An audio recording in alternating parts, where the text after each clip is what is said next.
Voila! DHL just dropped off my brand new sauna tent. And now I can think of nothing else. So I'm gonna put off all the chores I had planned for the day. I'm gonna put off other work so that I can talk about sauna tents with you. That's the stove. That's the tent, and I'm gonna set both up in my backyard here shortly. I wanna know 4 things about this product. Number 1, does it get hot and hold heat? Number 2, does it smell like plastic when it's running? Number 3, is it durable? And number 4, is it portable? I'm already impressed. This thing is made from a thicker steel than I thought. I thought it would be all kind of like a tin can, but it's actually pretty beefy. Now the side metal here is pretty thin, but I think that's actually kind of like a heat shield. And then the tent portion comes in a beautiful quilted duffel. I'm actually impressed. That looks like the real deal. Very European. It's got nice buckles on it. Very nice thick zipper. And probably weighs about 15 pounds, I'd say. 15, 20 pounds, something like that. This product is made by a company called Morzh. It's a Russian company called Morzh, or Morzh, which means walrus. So it's made by a walrus. This package costs roughly about $1,000 US, give or take a few $100, because I'm not really that good at converting euros. If it works, I'm gonna be so thrilled, because last year at this time, my horse trailer sauna that I built got crushed by a tree. And ever since then, life has just not been the same. If you're a sauna nut just like me, then stick around, because this should be fun and educational. And we might just find our newest addiction together, saunaing while camping.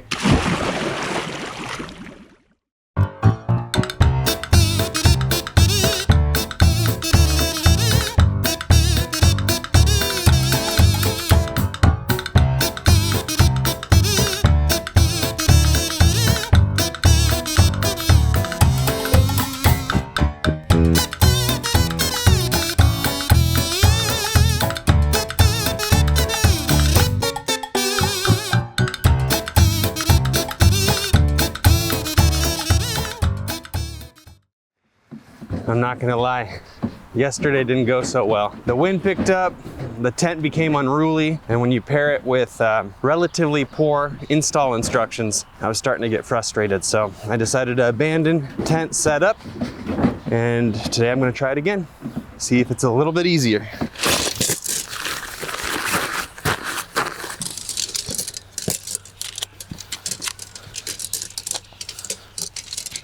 There's a couple different poles in here. This one is like your everyday cheap tent pole, but these two that actually hold up the bulk of the structure, they feel very heavy duty. I approve of those poles. Every corner on this tent has a little like tarpaulin pocket, and you're gonna just shove the poles in that pocket and zip them up on the exterior of the tent. Let's put the door this way. You're definitely gonna wanna strap this thing down with as many stakes as you can so it doesn't fly away in the wind. It helps to have something to twist it with.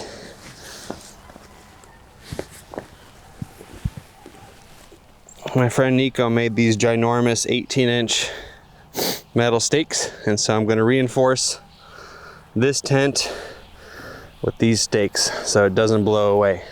There's definitely a learning curve with this tent. But the good news is it's not something that you can't figure out. It's a little bit more difficult than setting up your average camping tent, but I trust that you guys will be able to figure it out. If I can do it, you can do it.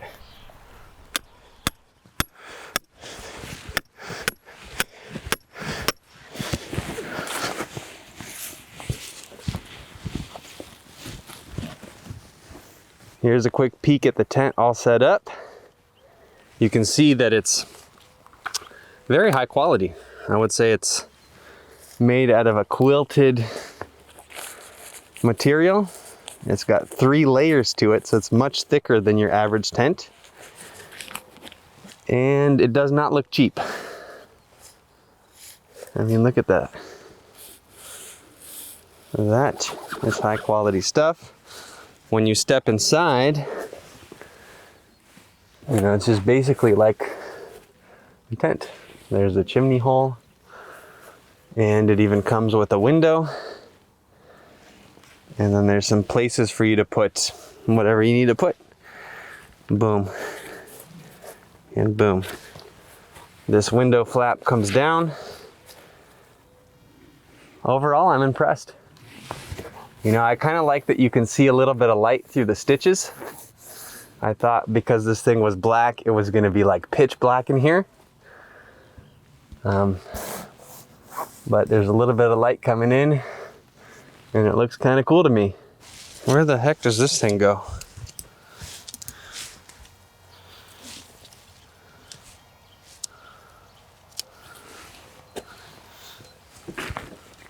Ah, maybe in here. Maybe in here. Let's try it.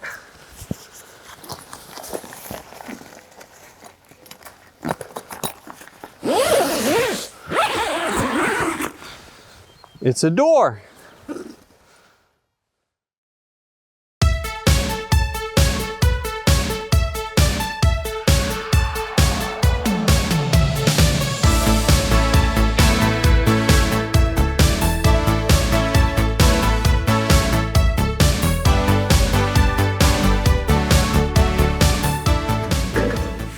That's where we're gonna put all the wood here shortly. This latch is a little bit tight. I'm gonna have to WD-40 that or something. It's not that big of a deal though. Overall, stove setup was a breeze. I just had to put on 4 red legs and then I had to build the chimney, which was super duper simple. And so the user friendliness of the stove gets an A+. While we're here, I also want to point out that this stove has 2 heat shields on either side. Those things are pre-installed. And what these heat shields do is they literally shield the stove a little bit extra. And so it reduces all your tolerances. I imagine that when you're starting a fire in a tent, you're gonna, space is limited. So you're gonna wanna shield the sides of the tent from the hot burning stove. And that's exactly what these heat shields do. They're just gonna give you a little bit more protection. It's a good idea to season all new sauna stoves before putting them inside an enclosed structure. And what that basically means is that we're gonna fill this thing full of wood and cook it outside for a couple of hours nice and hot. So any industrial fumes that are left over after manufacturing will have a chance to dissipate and not go into our noses and our lungs. And so it's a very simple process. You just turn the stove on, fill it with wood, light a fire, and then cook it for a couple hours, and then you should be good to go. This thing's been cooking for 2 or 3 hours. And if you look closely, the metal is starting to change colors, turn kind of like a purplish brownish color. And that's usually a pretty good indication that you're getting close. So I'm gonna close it up, let it cool off, and then it's sauna time.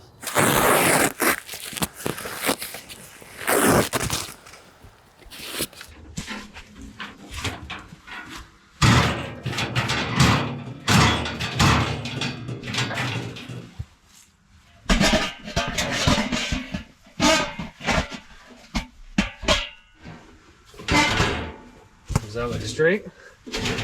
Kind of, sort of, maybe. You want to make sure and spend a couple minutes properly leveling the stove before use. That way when it's hot, it's not going to spill or tip and injure anybody. And so I just found some little blocks from old wood projects, and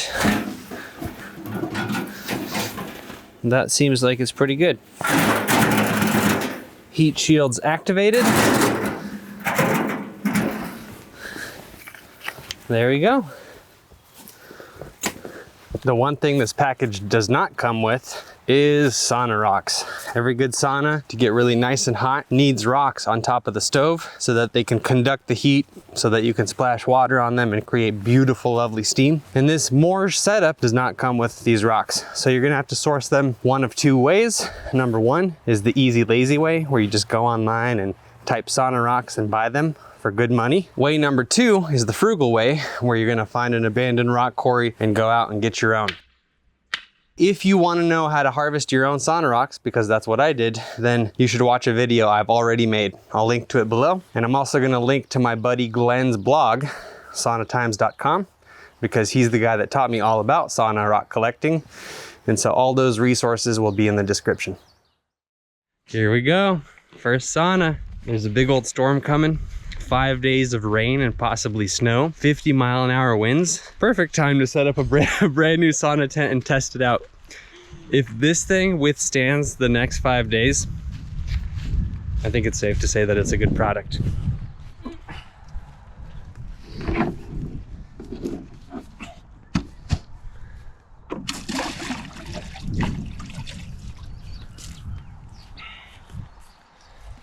Soak. Woo! I can't be a gentleman.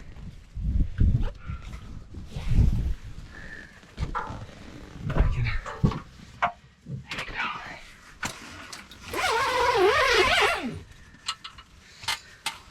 What do you think? It's pretty crazy. I'm gonna blast this thing.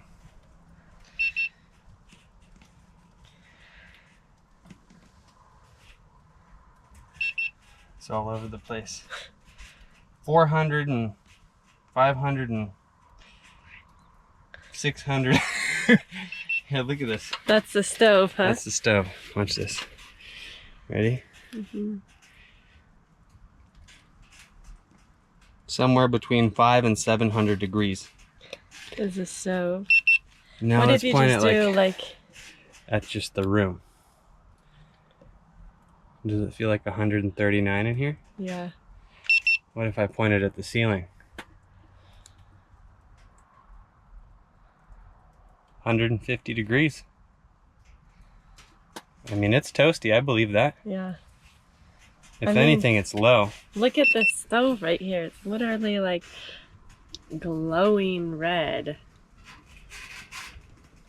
Ready? Yeah. Maybe you should sit over here so that you don't get burned just in case.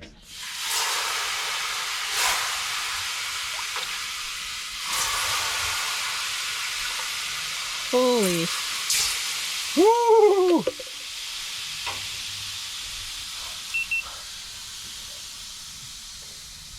That raised the steam in the room. I very likely am doing this wrong also. Maybe I'll read up on it before tomorrow's sauna.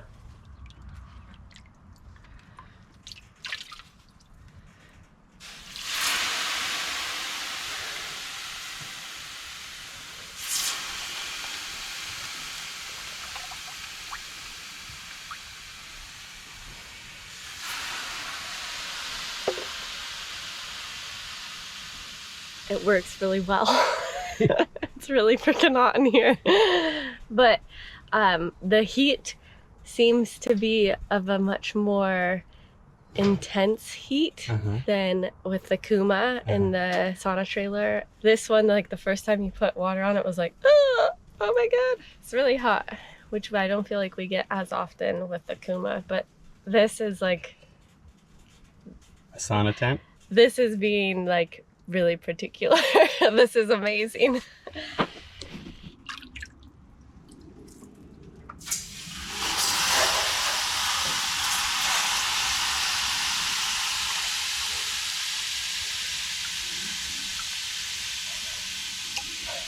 It's really nice to have a window in here too. Yeah. I mean, that thing adds so much natural light. It really does. I think our horse sauna needs more of that. Windows, yeah. It's kind of like a submarine. I'm surprised at how well this is putting out heat. Like most saunas that you go to at spas are not this good.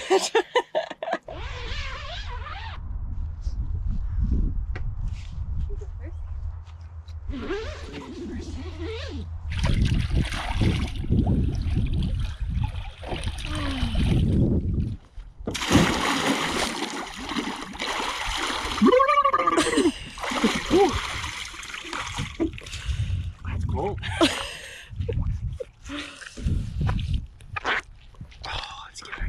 Okay, let's go.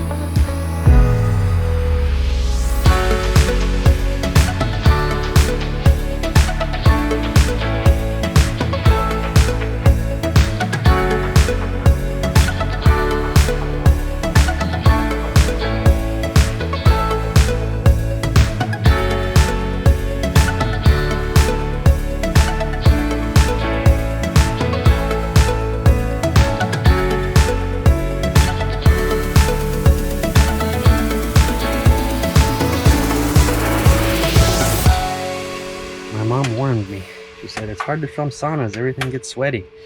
You either have to stage it and do it cold, or be a better filmmaker. I'm doing neither.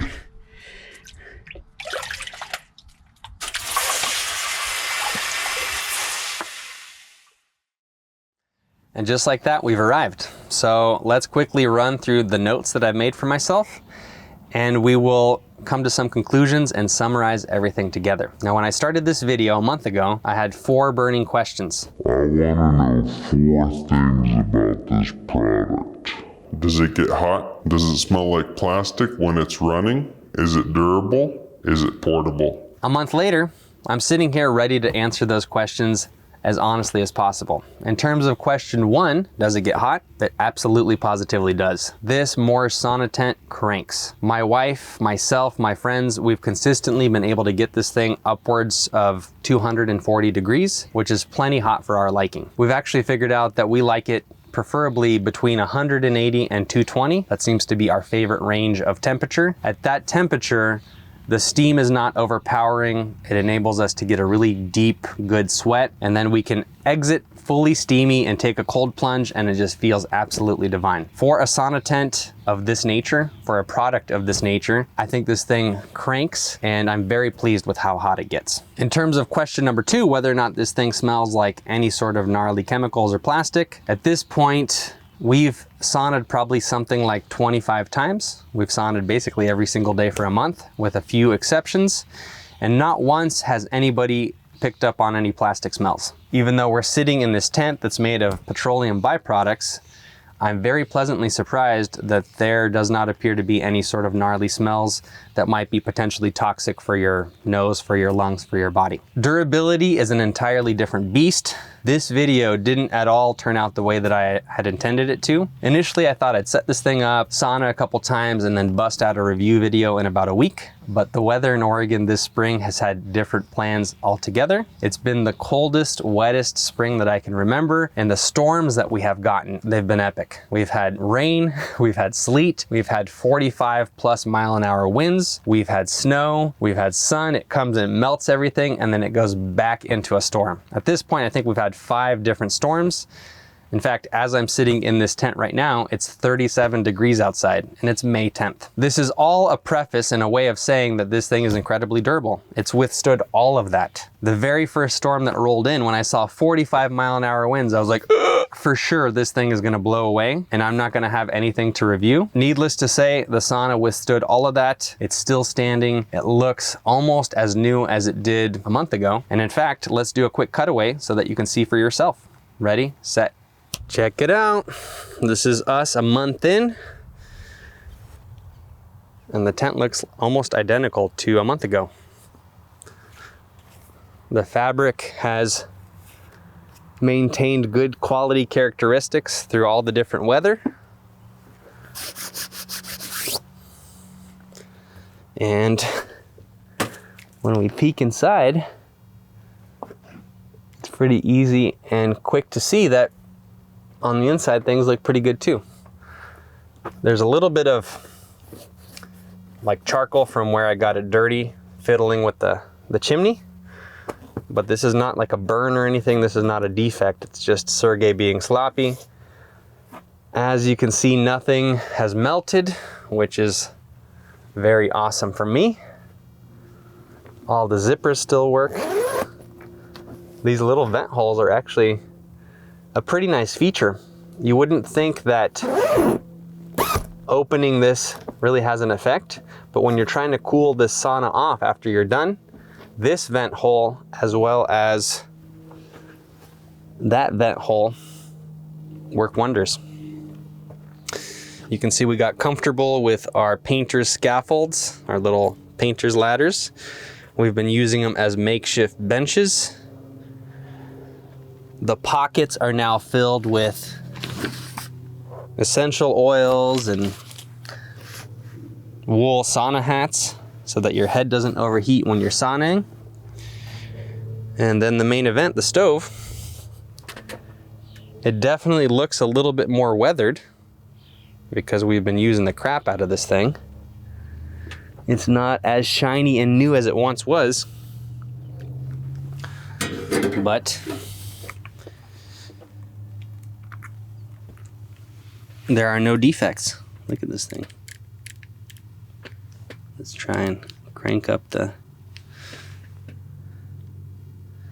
And with point number 4, portability, I have to be honest, I did have a little bit of technical difficulties setting this thing up at first, primarily because the instructions included in the package aren't the greatest. But once I went online and kind of watched some videos and read up on it, it was actually quite simple to install. And I envision that the more and more that I do this, the more and more easy it will become. And so I definitely think that this thing is portable. I suppose the most burning question that you guys probably have out there is this thing worth the money? Personally, I think yes. Saunas are extremely expensive. I've built a sauna trailer, I know how much that costs. I've researched barrel saunas, I know how much those cost. And to get an entire package that does everything that this thing does for 1,000 euros, I think it's worth the money. But that is coming from somebody that really enjoys saunas, that loves the health benefits that saunas offer. Considering all those things, I think it's absolutely positively worth it. On the other hand, if you aren't accustomed to getting hot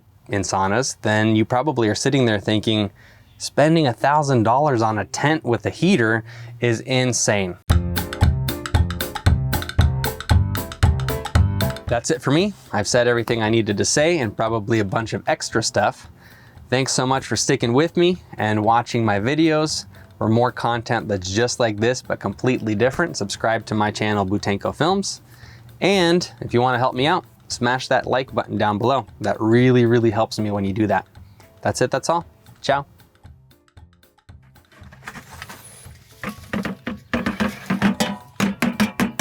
I've been saving all my ashes for the last month.